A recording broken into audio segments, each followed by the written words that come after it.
What is going on, guys? Craig 1287 here, bringing you yet another Battlefield 4 video. Going on there in the background is a Domination Silk Road round with the TG guys, and I'm rocking out the Scar H. I've started using that gun quite extensively to get ready for its review, which will probably be out at some point, definitely after the AEK. That'll be out this week. So yeah, main thing I want to talk about in this video is something going on over at Microsoft, but real quick, I would like to say I'm going to be adding 2 links in the video description. First one, if you are that hardcore of a Battlefield person and your phone ringtone does suck, they put this up on the Battlefield blog. You can get it's like 4 different ringtones, and then they've got a link to some other ringtones that are coming off of SoundCloud. You can get those and use them as a phone ringtone. You're definitely more than welcome to do that. They don't care. They will not charge you.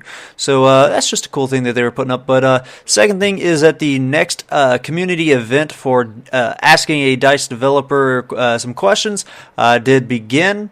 And the questions are going to end by the end of this week, and they should have the responses up by the end of this week. Now, I still have yet to see those for the previous one, so I'm not sure when they'll be getting that up. But the person that they're doing this time is Lena Harrison. I don't know if that's how you pronounce her first name, Lena, Lene. I don't know, something like that. She's one of the artist, one of the level artists on Battlefield 4, and so that is actually some pretty cool things. Probably going to be a lot of questions dealing with Levolution, and I'm sure plenty of people are going to ask why they didn't include Levolution in Shine Rising, but we all know the answer to that. So let's move on to the main purpose of this video, and that's to talk about this pretty shocking thing that has a potential of happening.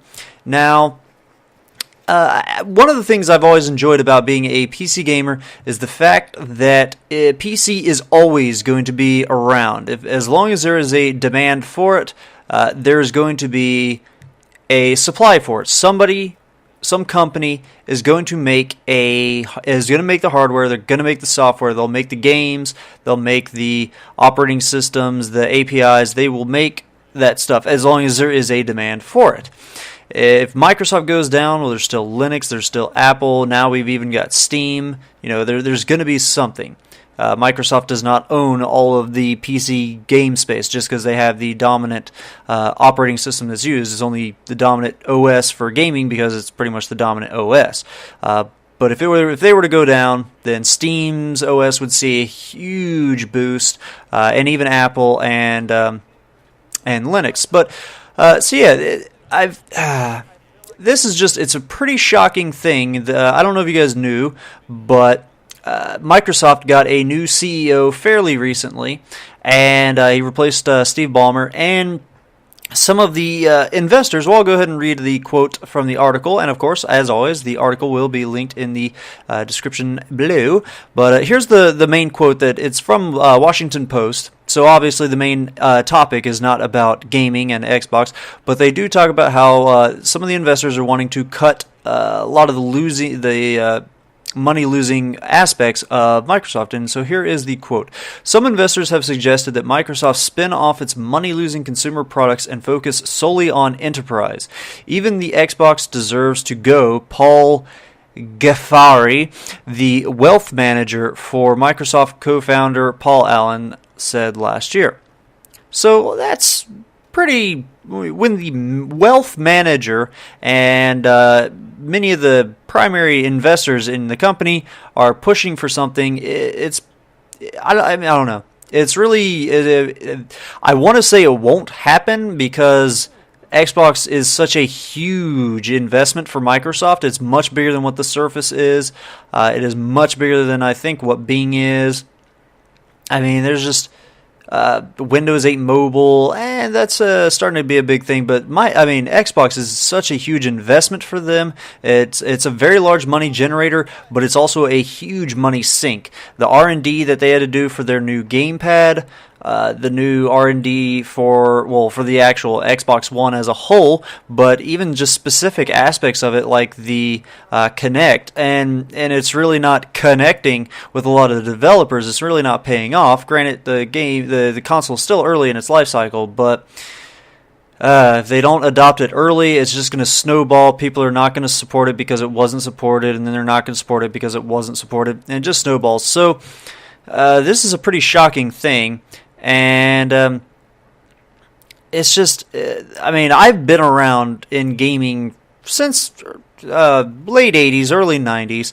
I was there for when the Dreamcast, it was the hip new console that had amazing graphics, had online capability, had this crazy controller that had a memory thing that could shove into the controller, and even that memory thing could take like extra games out on the go. You could play like Brick Breaker, Breakout, and things like that on it. And that was really, really revolutionary and ahead of its time, and it died off. I still have that. I still have my Dreamcast. I've still got a Virtual Boy. I loved the Virtual Boy. I loved playing Mario Tennis. I loved playing whatever the heck that name was, the WarioWare one was. There's another one that was like a side-scrolling shooting game. I cannot remember what it's called. I don't know where that cartridge is, but I loved that thing. It gave a lot of people headaches, but I loved it. I still enjoy the black and red graphics to this day. Very, very fun. And and that died off from Nintendo. Also, I don't know if you guys know, Apple, a lot of people are always asking Apple to get into the game space and things like that. And they actually did a long time ago. Something called the Pippin. It was in the mid-90s, I believe. And they tried to come out with this thing, crazy-looking controller, kind of like that Sony, the one that they did with the boomerang. Not to that extent, but Apple, they came out with a game console, and the thing failed horribly. It bombed real bad.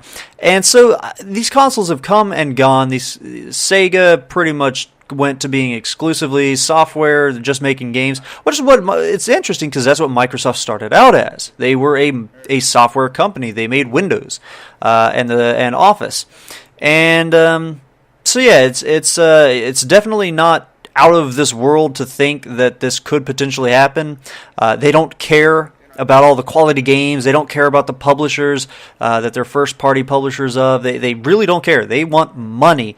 And if this division, the Xbox division, is not making money, if every 10 or so years they have to flood millions upon hundreds of millions of dollars in R&D to make a new game, console, that's really, really scary, especially when you think consoles might not be around for a long time simply because of how technology is shifting towards mobile gaming. Smart TVs are going to have the consoles built into them. Cloud computing, you're not even going to need anything. Your TV can just get it streamed directly to it. Granted, that stuff's way off in the future. We don't have the bandwidth to do stuff like that, to have low enough latencies, and the compression is still really bad. But, 10 years down the line when we're wanting new consoles, is that tech going to be out there?